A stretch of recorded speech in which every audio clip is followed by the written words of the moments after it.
Hi, travel nurses. One of the most frequent questions I get as a financial advisor is from travel nurses who don't have access to a 401k.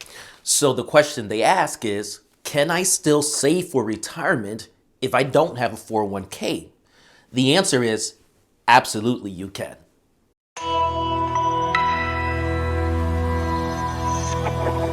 So let's just talk about the obvious, right? Why 401ks are awesome.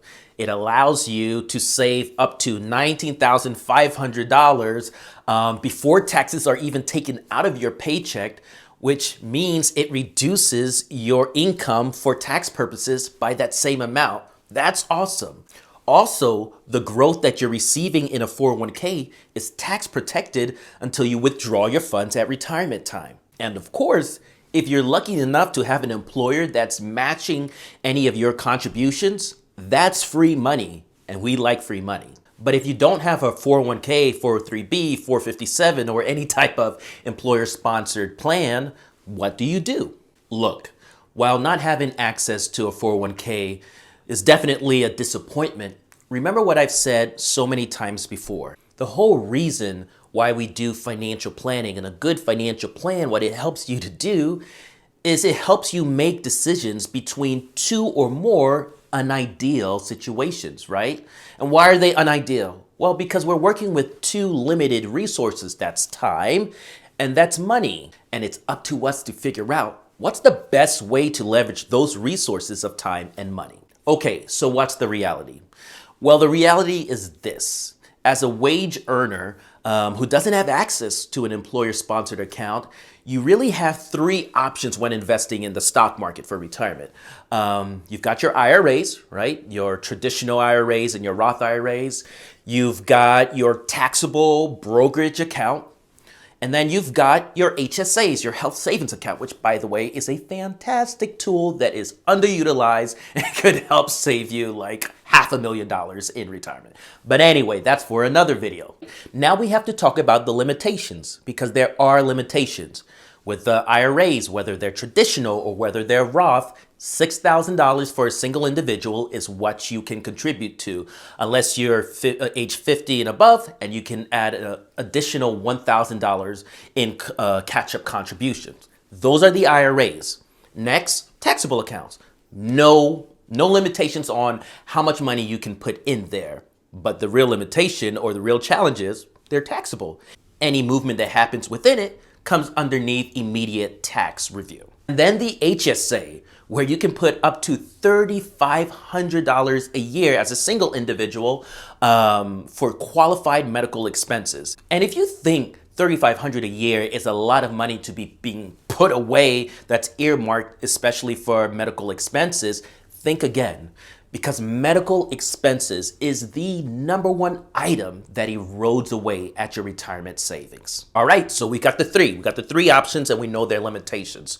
So how do you get the biggest bang for your buck while investing in these three accounts? Well, to get your biggest bang for your buck, you have to understand how your investments are taxed. And you can break that up into two main categories. Ordinary income, which is the same income category as what you earn working as a nurse. And then capital gains. The thing to know about ordinary income is that it'll always be taxed at the same rate as any type of income you earn from your job. So we're talking about from 10% up to 37%. Bad. We do not like ordinary income tax brackets. But capital gains, if you hold an investment for more than 12 months, it qualifies for preferential tax treatment, meaning you only have to pay 15% on your profits. We love that. So that's knowledge check number one. All right, knowledge check number two. The second thing you have to understand is when will the IRS expect their money from the profits you're making in your investments? And there are two events where the IRS wants their money right away. One, when you sell an investment at a profit. And two, when your investment puts off incomes. I'm talking about dividends. I'm talking about bond interest payments. These are investments that you hold on to, but they will pay you some type of income at a certain period of time. And then the final knowledge check, the third one is, what type of investments will comprise my investment portfolio? And how often will I be expecting to sell an investment or to be receiving an income distribution in the form of dividends or bond interest payments? And this is so important to understand because those bond interest payments and those dividend paying stocks all trigger the IRS saying, give me my money. Okay, let's go back to working with the limited resources that we have available, right? So we know we have our IRAs and our HSAs, which together give us up to $9,500 a year in tax preferential treatment. So this is what you do to get the biggest bang for your buck. You split up your investments into two camps. One is your long-term investments that you just hold. You're not selling, you're not trading in and out. You're holding it long-term. And these investments don't put off any dividend income, doesn't put off any bond interest payments. And then on the other hand, you have your income-producing investments. The bonds, the dividend-paying stocks, the real estate investment trusts, REITs. And you save those income-producing investments inside your IRAs and your HSAs, up to $9,500 a year. That's pretty damn good. And then all your other investments that you would only see a profit if you sold it, you put that in your open taxable account.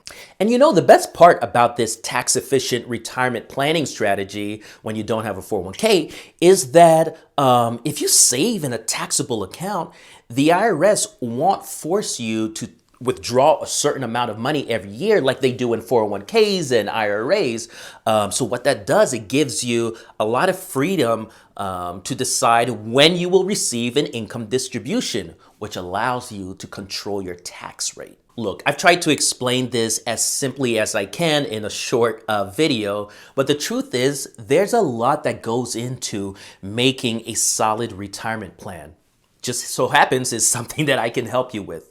So if you're interested in having a solid retirement plan that works for you, regardless of whether you have a 401k or not, reach out to me at travelnursewealth.com and I'm happy to have a conversation with you. Don't give up on retirement just because you have limitations. There's always a way. I'm Marlon Wesh with Wesh Financial, and I'm the Travel Nurse Financial Advisor.